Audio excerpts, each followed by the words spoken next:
Hello,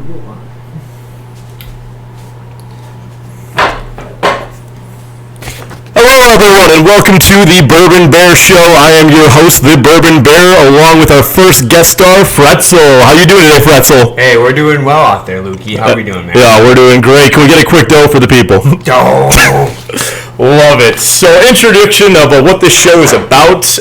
Basically, I personally have been a Bears fan coming up on 30 years now, and we've actually seen every other Chicago major sports team win a championship. Unfortunately, our Bears have not, so we figured it was about time to get our thoughts out there. So a lot of the guests of the show will be part of the Beast Tour, which is a group that's been going to road games since 2016, and we really just want to get our thoughts about there, how the season's going to look, obviously give live videos as well once the season kicks off, but really just want to get everyone's opinion. I want everyone's thoughts out there, no matter what they are, if they're horrible or if they're good, we want the people to know them.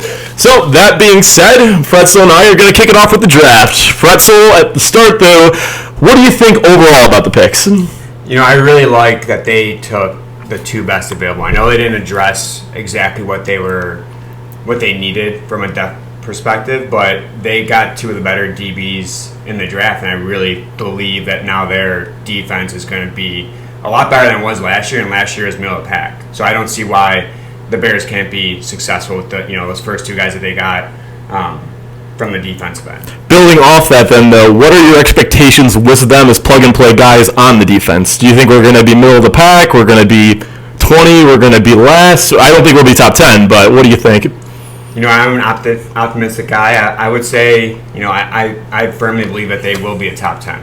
Really? All right, I like it. Based on the year they had last year, you look at what their defense was, they were top 10, and Khalil Mack didn't really play a whole lot. And they're running back arguably a better defense with their DBs now short up, and you add a few more run stoppers and a decent linebacker by Roquan. I really believe that they will be a top 10 defense. So the one thing I'll say about the offseason as a whole, bringing into the draft too, the fact that obviously something was wrong with Larry Umjove, I'm going to pronounce the name wrong every time, but I really was hoping they would get that 3-tech figured out, and when they made the sign, I mean, it was a kind of a splashy move that I didn't think they'd make under this new regime. But that's to your point, though. The fact Khalil Mack really didn't play a whole lot last year, and when he was in, I mean, he wasn't super effective. And granted, that's got a lot to do with the injury base, whatever's going on there. But ultimately, I'm with you. I don't think they're going to take like this sharp decline that everyone's thinking. I mean, right now, Pro Football Focus has them going to be the third worst defense in the NFL. And I'm just like, you're out of your mind. Like, the one thing Chicago teams always do, I don't think we've been bottom 10 since maybe maybe like 2016 was like the last time. But they've always been a unit that, especially with a defensive-minded coach, they deliver. Yeah. So I agree with you. I like the picks. The only one I know, you have some thoughts on this too, taking Jones Jr. in the third, with that third-round pick, I just can't get by it. Yeah. I want to be wrong, but tell me why you like the kid. I think he has speed that you don't see very often, and it's just he's going to be a weapon for the Bears, like you will see on all these other teams that people are sleeping on him. He played at two different colleges. He started at USC, went to Tennessee, and finished his career there. But I really feel like this guy's going to burst on the scene and really be able to show who he can be with that first unit offense, and Justin Fields leading the way. I like the positivity. My only issue with that, though, is the offseason, we got Byron Pringle. We got a couple, kind of gadget guys that, no one really has that much expectations for. I'm a little concerned, to be honest with you, because, again, we want to see what Justin Fields can be. And, obviously, I'm hoping you're right about this guy, but I don't know. And if you had that pick, there were some really good defensive guys available. I think you could have probably got that linebacker out of Georgia. Kind of fell pretty far. I think he went to the Eagles. But that was my one. I know I'm going to sound crazy with this. I wanted them to go defense again, just because it looks like they're committed to building the roster on the defense at least that way versus getting these free agent guys. That was my one concern. But again, you needed to do it. I understand Chicago would be up in arms with the new regime if they didn't get a wide receiver. A lot of the analysts said it was kind of a reach to get him. That was my one big concern. Again, I don't follow college ball. I don't know how well you do either. But I'm just trusting the process here. You got to believe what Poles is doing is going to be the right thing. And Eberflus, again, I believe he can build these guys and get a defense. Again, I don't think we'll be top 10. I think we'll be right on the edge, but I don't think we're going to be bottom 3 in the NFL. That's just insanity to me. No, I completely agree, and I think to touch on your Velus Jones versus Nakobe Dean was a linebacker, right? they didn't really address like you said, the receiver position much in the offseason. Byron Pringle and St. Brown, who's an absolute bum. But I mean, like that's beside the point. I think being able to get Bayless Jones, who might have been a reach, he's a proven guy I think he's 24 years old. So he's someone who can come in and immediately produce for an offense that just doesn't have a whole lot of weapons, especially in a brand new offense that has the trees of Shanahan and what the Packers do. So I think like he's going to be a great complement for the play action game and the rollouts, and getting him in space and allowing him to make some serious plays. He's going to surprise some people. I like it. And even though, I mean, obviously it kind of was a lot of in the last later rounds, I mean, getting more and more picks just to kind of build out the roster that we had. I do like the linemen they were kind of targeting were just basically the best available linemen. And obviously they use about, I think it was their last like 4 picks on either guard, center, or tackle. And it sounds like, and knock on wood here because we could be totally wrong, but Braxton Jones is looking like he's going to be the starting left tackle.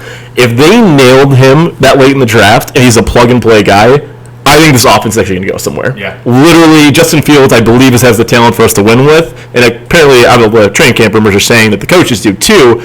But how do you think the line's going to hold up in general this year? You've lost a couple of guys. I mean, we got drafted a lot of rookies and such. Everyone's kind of unsure about Tevin Jenkins, Larry Bourbon, but they, at camp they claim to be doing well. But what do you think?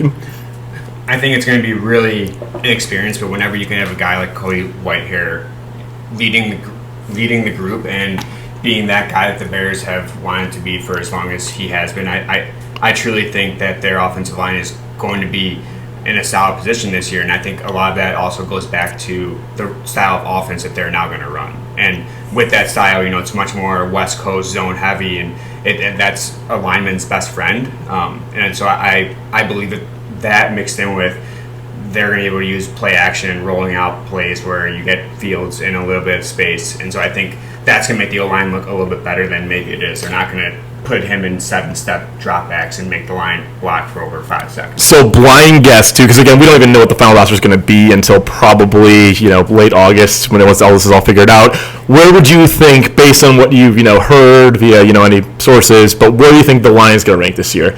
I have them at 24. I know that's very low and unfortunate, but I think they have a lot of good pieces, but they all got to, number one, play together for a little bit. So toward the end of the year, I think it could get a lot better.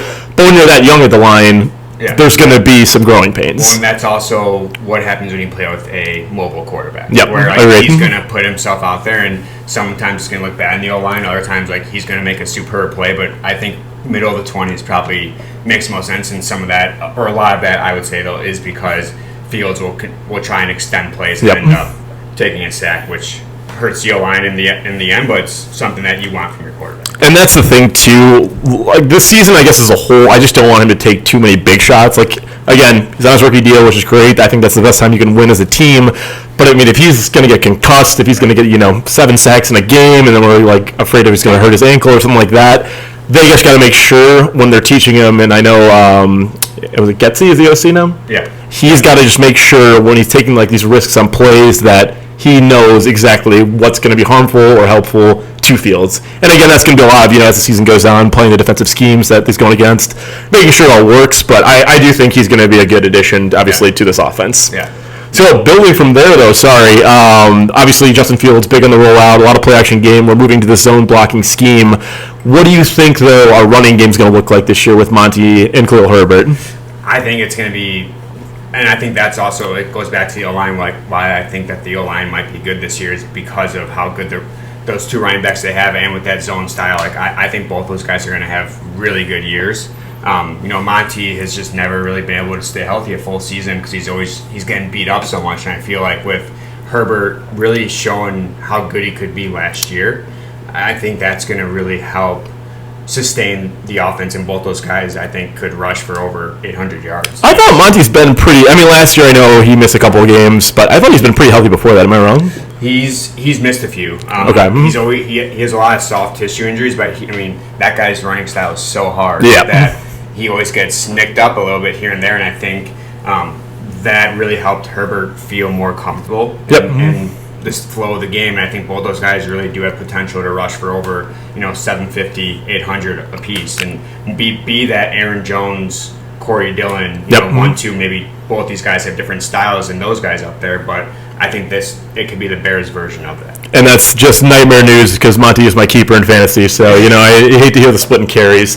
But going on to that then, so we've talked a little bit about what we're thinking the offense is going to look like as well as the defense. What would be a good season in your eyes? Not record-wise, but what do you see out there? I mean, obviously this could be a year where we totally tank, or it could be a year where we blow out everyone's mind and, make a playoff run. What does a good season look like to you, though? A good season is seeing Justin Fields take that next step. Whether that's from a leadership perspective or from a performance perspective, which I think is what everyone is hoping and, kind of putting their chips in, because then Chicago, that you have your quarterback of the future, which is something that I don't think anyone in our lifetime has been able to say besides when they had Jay Cutler, but that was a different situation.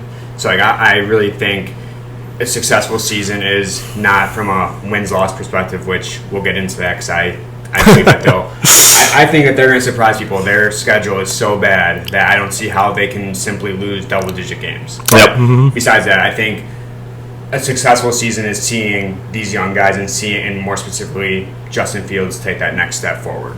I like it. So I'm going to give a curveball there. Everyone's talking about, a successful season is watching Fields develop and making sure he's on the right path. I would like this defense to be top 5 in takeaways. That's a successful year for me in my mind, mainly because, again, you have Jalen Johnson.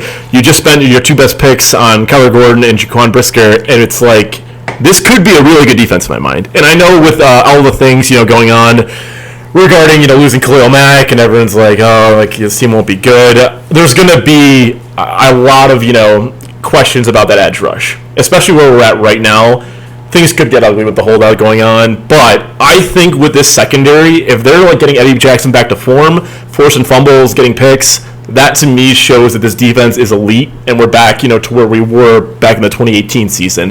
That for me would be huge because again, the offense, they just don't have any weapons in the line. There's so many question marks.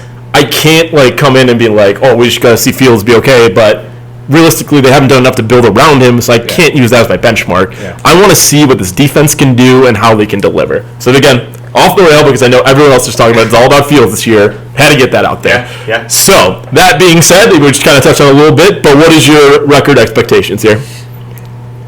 Again, I think looking at their schedule, the piss-poor opponents that they play, mixed in with how their schedule is divided, where they are home away the entire season. I really I believe that they're going to win between 9 to 11 games. If I had to pin down a specific record, I would say 10-7. When you're playing the best team that they're playing is the Bills, and besides that, their schedule is very, very lenient their direction. They're coming with a brand new regime and where other coaches don't know the Bears' tendencies yet. And so that's such a benefit that's a good point.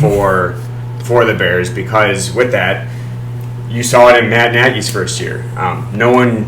Everyone thought he was an offensive guru, but then it took a season for people to figure him out. So I think with this new regime coming in from a defense and an offense perspective, with the pieces the Bears have in place, I think that I don't see how they don't win 10 games. I like it. And I will say, I don't hate Matt Nagy as a person, but I think they figured out his offense even the first year. I think that defense in 2018 was the reason they got as far as they did. I just never believed in his play calling. But to your point, again, having someone who I believe can run a competent offense right now with basically the same. I mean, we lost Allen Robinson. I get it. That stinks. I love the guy. He was awesome. He loved Chicago too. But we basically have the same stuff around us, and we still won 6 games last year. Yeah. So it's kind of easier schedule, new coaching staff that can't be worse than our last offense was because it was that bad. You're going to win more games. Yeah. And the over-under in Vegas right now, this is a cool thing. My buddies texted me, over-under win total is 6.5 right now. 85% of the public money is on the under that. And whenever Vegas has odds that strayed one way, I think something's up. Yeah. They know something's going on. And shocking with how many Chicago people bet, the fact that that number hasn't moved at all is crazy. But I really think they're going to go 7 or more wins for sure. If I had to peg it, I would probably say it's going to be either 8-9 or 9-8. I don't think we're a 10-win team. I think we can get there next year. This year, I just don't think it's in the cards. And that's my professional opinion. If I'm wrong, I hope I am. That'd be great. So let me just read off the quarterbacks that will be visiting or that the Bears will be playing this year, and I want you to tell me if you truly think that they cannot beat some of these guys. Okay, kick it off. San Francisco, Trey Lance. I think that's going to be a win. I think that's going to be a public shock. The Bears win that game. All right. Aaron Rodgers, Green Bay. We will lose. All right. Davis Mills and the Houston Texans. That one is a must win if we want to win 8 games. Daniel Jones and the New York Giants. So the Giants somehow, we always just find a way to lose against them. I don't know why. I know we didn't last year. We barely won last year. If you remember, there's a goal line throw that probably, they had that little drive at the end and they would have scored. We lost. But look back at 2018, the Giants beat us when we were at the best high of our high. Again, I don't know how we lost that game too. But that game, I could see there'd be a problem. I think we'll win. Like, if I had to put a 50-50, I'd take the odds that the Bears win. But I think that one might be a little ugly of a game. The Bears will not lose today. That one. So let's keep going, though, because so far we've named. Let's go back. Let's just look at these quarterbacks we've named so far. Trey Lance. Mm-hmm. Aaron Rodgers, who does own the Bears. I mean, that guy's unreal. Davis Mills and Daniel Jones. You're telling me that the Bears cannot beat Trey Lance, Davis Mills, and Daniel Jones. If you win even two of those games, I mean, that's just a disgusting lineup of quarterbacks.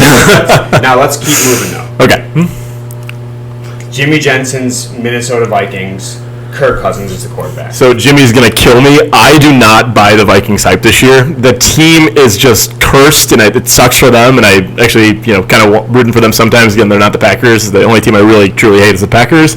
I always think they get hyped up, and then they fail to deliver. I think we're either going to split that series or we're going to go 2-0 in that series. That's my thoughts. Okay.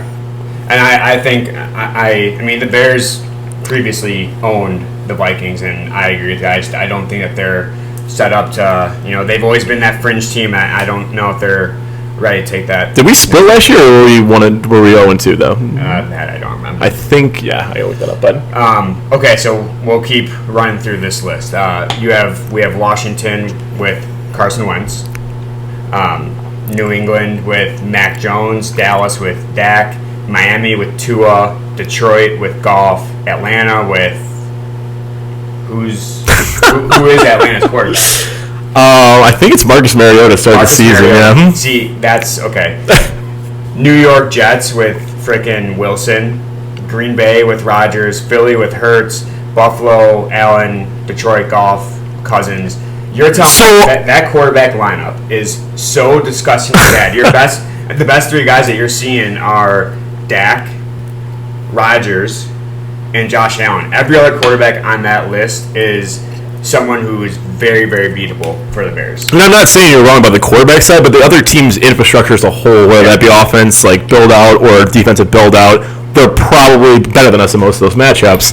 That's what I'm saying where my record is. Again, I think we're going to beat expectations, but I don't think by any means we're going to be this, friggin' 12-win team by any means. But I guess, the way I look at that is if you have all it takes is Justin Fields to be better than the Davis Mills for that one day, and I think everything else will fall in place where Davis Mills will be Davis Mills. Justin Fields, if he's better than him, it's not. That's why I think the Bears would be good, because it doesn't seem, the talent gap does not seem that hard for Justin Fields to be better than some of these guys and really excel the Bears into a playoff position. I like it. I like the thought there. So changing gears though, so player to keep an eye on this year. Who is the one guy? It could be a rookie. It could be a vet. Whatever you're thinking. Who is the one candidate you think is going to either have a breakout year or just beat expectations as a whole? I think Mooney. Last year he was definitely superb and put up amazing numbers, but he dropped the ball a lot. And I think for Bears fans out there who watch every game, it's something that seem to pop up from game to game. And so I think this year, I really don't think he will drop as much as he did in years prior, and he's going to be a much more consistent receiver, just given they think a lot of that's going to be subject to the offensive philosophy that they have too. Fair point.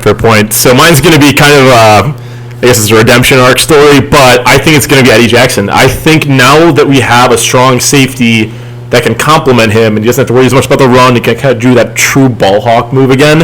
I think that's going to get him back to where he was when he signed the deal versus where he is now. It's been awful for 2 seasons. And we're banking a lot. Obviously, he's paying, I think he's like our third biggest cap hit. So we're paying a lot. So if he actually does get back in that form, and again, my expectation this year is that defense, overperforms what everyone's thinking. Yeah. And I think, obviously, them being initially ranked the bottom 3 defenses, that's a joke to me.